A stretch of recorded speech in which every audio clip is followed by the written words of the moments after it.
Sistani and his followers and many others said, no, if religious people get involved in politics, you become political leaders like Khomeini in Iran, then you will be corrupted and religion will be discredited by your political maneuvers. Muqtada and his people said, you know, you let us die in Saddam's torture chambers. You did nothing, you said nothing. Sistani, which is also a perfectly good argument, and his predecessors said, we couldn't have stopped it. Saddam was so much more powerful than ourselves.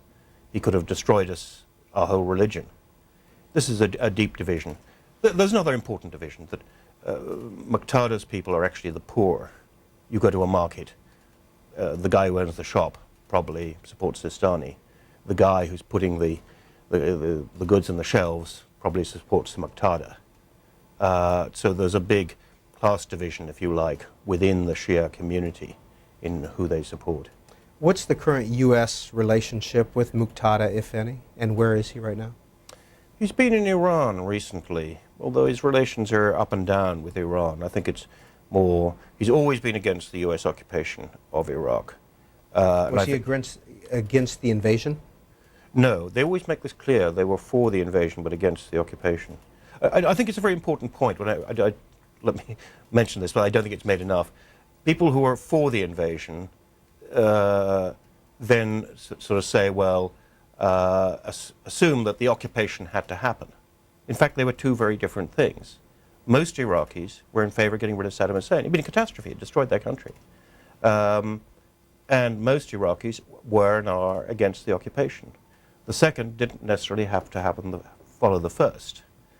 People who support the occupation now said, well, do you mean you're in favor of Saddam Hussein still being in power? But the two things shouldn't have gone together. Even the Iraqi foreign minister, a friend of mine, Harsha Zibari, says, you know, the day that the UN institutionalized the US and British and coalition occupation of Iraq, he said that was the mother of all mistakes. Everything has flowed from that. And I think it's a distinction important to make. Why is Muqtada al-Sadr hanging in Iran sometimes? I think it's the enemy of my enemy is my friend. Once he had bad relations with the US, opposing the occupation, then he naturally went to the Iranians.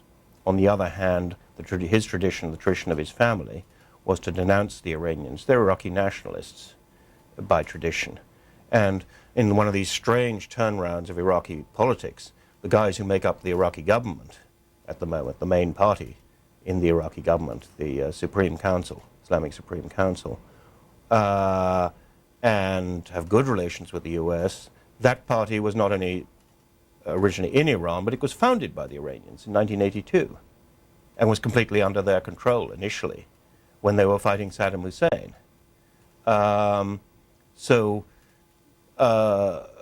Muqtada is there, but that's part of the sort of the way Iraqi politics work, that you have sudden changes of side.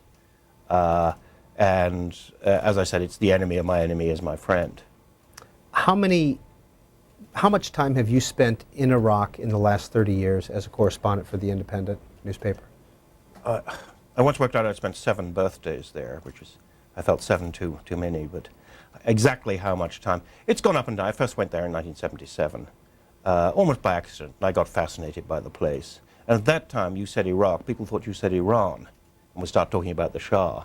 And then you had the Iran-Iraq War, people began to focus on who Saddam Hussein was. Then I was there just after the invasion of Kuwait, and I was there 2 years or more, pretty well permanently. Saddam's defeat. Then in the mid-90s, I'd written a book with my brother at the end of the 90s about Saddam, and which made it, they wouldn't let me go back to Baghdad. And I was told it'd be dangerous to do so. So just before the war, it became difficult for me to go to Iraq. So I had to get back in, I had to go with the Kurds and get through Syria, cross over the Tigris River in a sort of old tin boat and get into northern Iraq for the war, the 2003 war. Since then, I've spent most of my time there, or half my time there. Do you maintain a residence of some sort over there? I have a suite in a hotel there. and but I mean, it has to be heavy. It's outside the green zone, but there's about 65 armed guards, and it's not exactly safe. I lost a couple of years ago. I lost another suite I had, but two suicide bombers attacked the hotel and almost broke through. There's a concrete blast wall, and I go out from there. But I mean, I have two cars. I'm in the first. I sit in the back with an Arabic newspaper, head down. I have a second car, not with armed people, but the job is to see if we're being followed, and then you have hand radios to pass on information. None of this is safe, but it's, you take what measures you can. Well, here's a rare opportunity to talk with Patrick Cockburn, who is a longtime Iraqi correspondent for The Independent. His newest book, Muqtada. Let's take some calls. We have about 40 minutes with him. Doylestown, Pennsylvania, you're first up, Republican. Yeah, hi, gentlemen. I actually called for the real conflict that I see in Iraq. And basically that would be that we have slaughtered over 1 million people. Until Americans put down the newspapers, turn off the TVs, get on the internet, and find out that 9/11 was an inside job, this will continue for 10 more years. Mr. Cockburn? Well, I'm leaving aside 9/11. I think there is one very important thing that isn't quite appreciated. Very simple. Iraq is such a complicated place, but there's one very simple thing about it, which is the occupation has never been popular there. That even when you talk to members of the government, it's resented to a degree that I think doesn't come across outside Iraq. It's different from Afghanistan there. In Afghanistan, majority of Afghans pleased to have foreign troops because they hate the warlords and so forth. But Iraq, there's always been a majority of the Arab population who are against the occupation. Next call comes from Norfolk, Virginia. You're on the air, Independent Line. You're on with Patrick Cockburn. Hey, how you doing? Good morning. Good morning. Good morning. I basically just wanted to speak on the issue of Iraq and whether or not anyone has a real understanding on what these people are trying to accomplish. And I think you made a very good point about the fact that they probably encouraged or wanted the invasion of Iraq to assist in the removal of Saddam Hussein, but the occupation is something that's resisted. And it's resisted, I believe, and through study, I've came to an understanding that it's resisted in all Islamic countries. There's over 160 countries in the world, and America has occupied 130 of those countries. And she never enters a country and leaves it. And that's what we have to understand.